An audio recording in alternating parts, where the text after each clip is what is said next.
موسم قربانی کا ہے اور پوری دنیا میں سنت ابراہیمی ادا ہوگی۔ ہزاروں نے، لاکھوں نے، کروڑوں جانور لوگ اللہ کی رضا کے لیے قربان کریں گے، اور میں دعا گو ہوں اللہ تعالی ہماری یہ قربانیاں اور قربانیاں بھی اخلاص والی اللہ اپنی بارگاہ میں قبول فرمائے۔ قربانی کا لفظ قرب سے نکلا ہے، اور عربی میں قرب کا معنی قریب ہونا ہے۔ فرمایا گیا کہ قربانی کے ذریعے اللہ تعالیٰ کا قرب حاصل کرنا ہوتا ہے، اس لیے اسے قربانی کہتے ہیں۔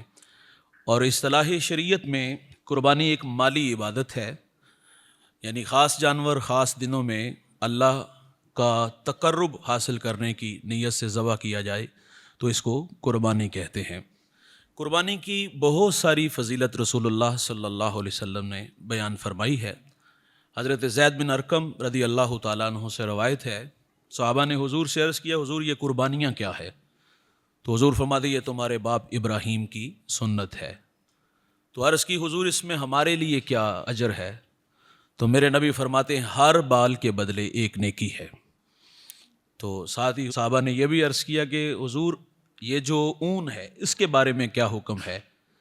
تو حضور فرماتے ہر بال کے بدلے ایک نیکی ہے۔ اب ان بالوں کو کوئی شمار کر سکتا ہے، گن سکتا ہے؟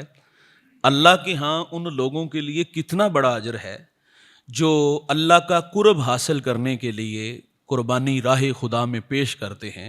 سید عائشہ رضی اللہ تعالیٰ عنہ سے روایت ہے، اللہ کے رسول فرماتے ہیں کہ اللہ کے نزدیک قربانی والے دن جو سب سے بڑا عمل ہے اس کی راہ میں خون بہانا ہے، اور فرمائے یہ جانور جو ہیں جو راہ خدا میں قربان کیے جاتے ہیں یہ اپنے سینگوں، کھروں اور بالوں کے ساتھ آئیں گے، اور فرمایا کہ خون کا قطرہ زمین پر گرنے سے پہلے اللہ قربانی کو قبول فرما لے گا۔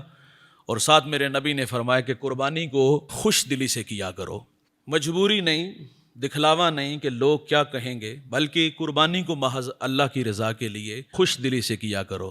اللہ کے رسول صلی اللہ علیہ وسلم فرماتے جو استطاعت کے باوجود، یعنی جو بندہ مال کے نصاب ہے، جس کے پاس 52.5 تولے چاندی یا اتنے پیسے، یہ تقریباً 1,78,000 کچھ روپے بنتے ہیں، اور کسی کے پاس اتنے پیسے ہوں، تو فرمایا جو استطاعت کے باوجود قربانی نہ کرے تو رسول اللہ صلی اللہ علیہ وسلم فرماتے ہیں وہ ہماری عیدگاہ کی طرف نہ آئے۔ اللہ نے استطاعت دی ہے، مال سے نوازا ہے۔ دیکھو زکوٰۃ کے لیے تو سال کا گزرنا شرط ہے، لیکن قربانی کے لیے ایسا نہیں۔ آپ اگر عید والے دن مال کے نصاب ہوئے، آپ کو اسی وقت جانور خرید کر کے اللہ کی راہ میں پیش کرنا ہوگا۔ بعض گھروں میں ایسا ہوتا ہے ایک بندے پہ قربانی نہیں ہوتی بلکہ کئی لوگوں پہ ہوتی ہے، لیکن وہاں ہوتا یہ ہے کہ ایک سال میری طرف سے، اگلے سال ابا جی کی طرف سے، اس سے اگلے سال اماں جی کی طرف سے، پھر بھائیوں کی طرف سے، بہنوں کی طرف سے۔ ایسا نہیں ہوتا۔ جس پر قربانی واجب ہے قربانی پہلے وہ کرے گا، اور اگر ساتھ کسی کو شامل کرنا ہے تو بعد میں وہ کسی کو ساتھ شامل کر سکتا ہے۔ اور اگر گھر میں زیادہ لوگوں پر قربانیاں تو وہ سب اپنے اپنے نام کی قربانیاں ضرور کریں گے۔ خواتین کے پاس سونا ہوتا ہے تو وہ سونا اتنا ہوتا ہے کہ اس کو اگر ہم بیچتے ہیں 7.5 تولے سونا ہے یا 52.5 تولے چاندی ہے یا اتنے پیسے ہیں، اگر وہ اس کی مالک ہے تو پھر اس پر بھی قربانی ضرور ہوگی۔